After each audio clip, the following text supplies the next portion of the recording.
السلام علیکم ورحمۃ اللہ وبرکاتہ۔ حامد و مسلین اما بعد۔ ناظرین کرام، شرک کے تعلق سے بھی کچھ باتیں آپ حضرات کے سامنے رکھنا چاہتا ہوں۔ لیجیے اس کی پہلی کڑی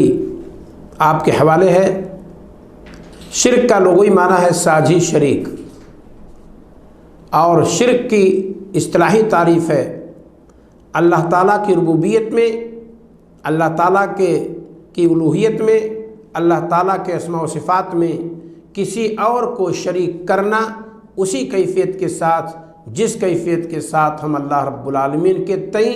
اعتقاد رکھتے ہیں اور اس کے مطابق عمل کرتے ہیں۔ یعنی اللہ تعالیٰ کی ربوبیت میں، یعنی یہ تصور کرنا کہ اللہ خالق ہے تو کوئی اور خالق ہے ویسے جیسے اللہ رب العالمین خالق ہے، اللہ رب العالمین مالک ہے ایسے ہی کوئی اور مالک ہے، کوئی رسول، کوئی نبی، کوئی کتب، کوئی ابدال، کوئی غوث، جو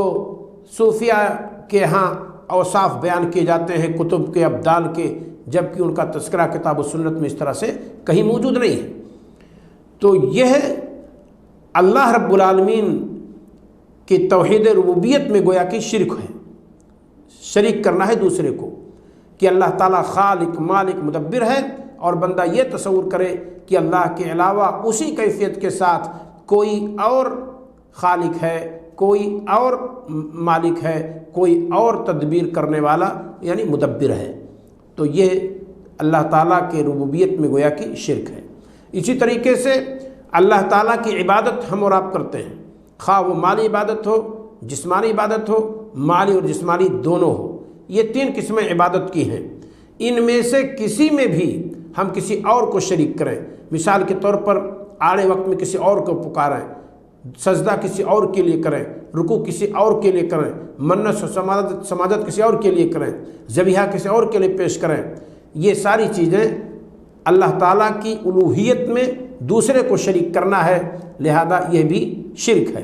ایسے ہی اللہ تعالیٰ کے اسماء و صفات میں جو نام اللہ تعالیٰ کے لیے خاص ہیں، کسی اور کے لیے اسے پسند کرنا، مثال کے طور پر لفظ اللہ، لفظ جلالہ، یہ کسی اور کو نہیں رکھا، کسی اور کے لیے نہیں پسند کیا جائے گا۔ لفظ رحمان، کسی اور کا نام نہیں رحمان رکھا جا سکتا ہے۔ اب اللہ اور رحمان ہم کسی اور کا نام رکھ دیں، اور دیگر اسماء جو اللہ رب العالمین کے ہیں ان ناموں سے کسی اور کو پکاریں، اور یہ تصور کریں کہ جیسے یہ اس لفظ کا، اس نام کا معنی اللہ رب العالمین کے لیے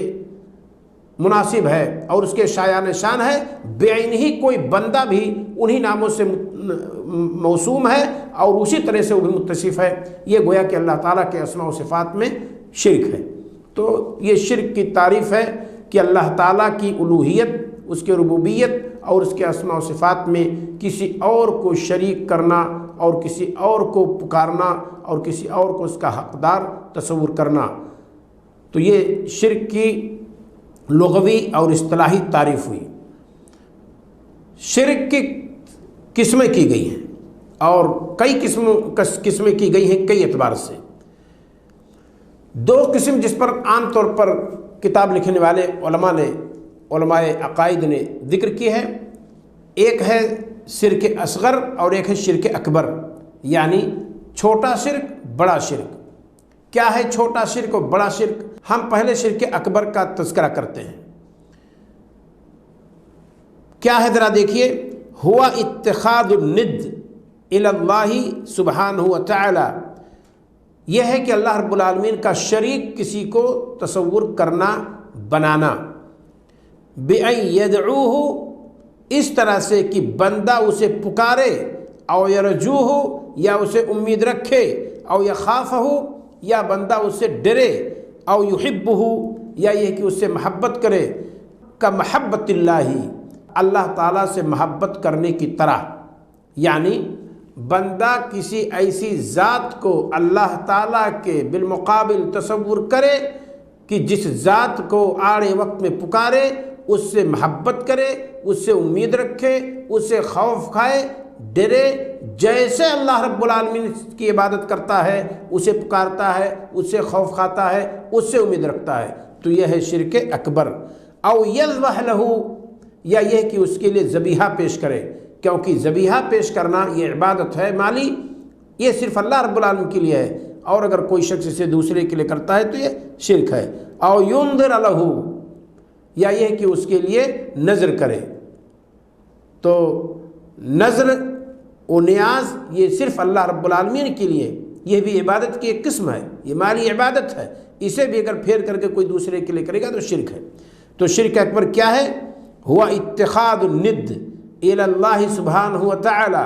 اللہ رب العالمین کا کوئی شریک، کوئی ساجھی، کوئی اس کے مقابل تصور کرنا کسی شخص کو، اس طرح سے ان یدعوہ، کہ اس کو پکارے، او یرجوہ، یا اس سے امید رکھے، او یخافہ، یا اس سے ڈرے، او یحبہ، یا اسے محبت کرے، کمحبت اللہ، اللہ تعالیٰ سے محبت کرنے کی طرح، او یذبح لہ، یا یہ کہ اس کے لیے ذبیحہ پیش کرے، او ینظر لہ، یا یہ کہ اس کے لیے نذرانہ پیش کرے، نظر پیش کرے، تو یہ شرک اکبر ہے۔ شرک اصغر ہوا ریا و نمود کا نام ہے شرک اصغر۔ شرک اصغر کہتے ہیں ریا و نمود کو، بندہ کوئی کام کرتا ہے اللہ رب العالمین کے لیے، لیکن اس میں کسی اور کو شریک کر لیتا ہے۔ صلاۃ کے لیے کھڑا ہوا، لوگ اس کی طرف دیکھ رہے ہیں، اب لوگوں کو دیکھنے کی وجہ سے بہت سندر طریقے سے صلاۃ ادا کرتا ہے، رکوع پورے طور پر کرتا ہے، قیام اچھی طرح سے کرتا ہے، پوری صلاۃ کے اندر اطمینان و سکون کا مظاہرہ کرتا ہے، کیونکہ لوگ اسے دیکھ رہے ہیں، تو یہ ریا ہے۔ تو شرک اکبر کا تذکرہ میں نے کیا ہے، اور شرک اصغر تھوڑی سی عبارت ہے شرک اصغر کے تعلق سے، اس کے معنی کو واضح کرتے ہیں۔ فَهُوَ اتِّخَاذُ كُلِّ وَسِيلَةٍ، ہر وہ وسیلہ جسے انسان اپنائے، يَتَطَرَّقُ بِهَا إِلَى الشِّرْكِ الْأَكْبَرِ، جس کے ذریعہ سے وہ پہنچ جائے شرک اکبر تک، وہ شرک اصغر ہے۔ ہر وہ چیز یعنی چھوٹی غلطی جس کے ذریعہ سے انسان شرک اکبر تک پہنچ جائے، كَقَوْلِ الرَّجُلِ لِصَاحِبِهِ مَا شَاءَ اللَّهُ وَشِئْتَ، جیسے آدمی کا کہنا اپنے کسی دوست کے لیے جس نے کچھ اس سے سوال کیا تو اس نے کہا ما شاء اللہ وشئت، جو اللہ چاہے اور تو چاہے، یہ شرک اصغر ہے، کیونکہ اللہ تعالیٰ کی مشیت کے ساتھ کسی اور کی مشیت کو شامل کرنے کی ضرورت نہیں ہے۔ ہاں یہ کہہ سکتا ہے انسان ما شاء اللہ ثم شئت، واو عاطفہ کے ساتھ ایک ہی ساتھ اللہ رب العالمین کا تذکرہ نہیں کیا جا سکتا ہے، اس طرح سے جمع نہیں کیا جا سکتا، اکٹھا نہیں کیا جا سکتا ہے۔ ہاں لفظ ثم کا تذکرہ کرے انسان کہ ما شاء اللہ ثم شئت، تو ثم تراخی کے لیے آتا ہے اور ترتیب کے لیے آتا ہے، تو اللہ تعالیٰ کے ساتھ اس طرح سے انسان کو شریک نہیں کیا جائے گا کہ انسان کہے ما شاء اللہ وشئت۔ اسی طریقے سے انسان کہے ولولا اللہ وانت،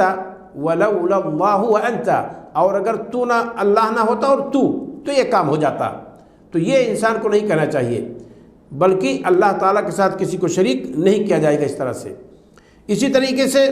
وَكَذَلِكَ الرِّيَا فِي الْعِبَادَاتِ وَالْأَعْمَالِ، ایسے ہی عبادات میں اور اعمال میں ریاکاری یہ بھی شرک اصغر ہے۔ تو ہمیں اور آپ کو چاہیے کہ ہم شرک اکبر سے بھی بچیں اور شرک اصغر سے بھی بچیں۔ اللہ رب العالمین ہمیں اور آپ کو شرک اصغر اور شرک اکبر کو اچھی طرح سے سمجھنے کی توفیق عطا فرمائے، اور دونوں سے پوری امت کو، پوری انسانیت کو اللہ رب العالمین بچائے۔ السلام علیکم ورحمۃ اللہ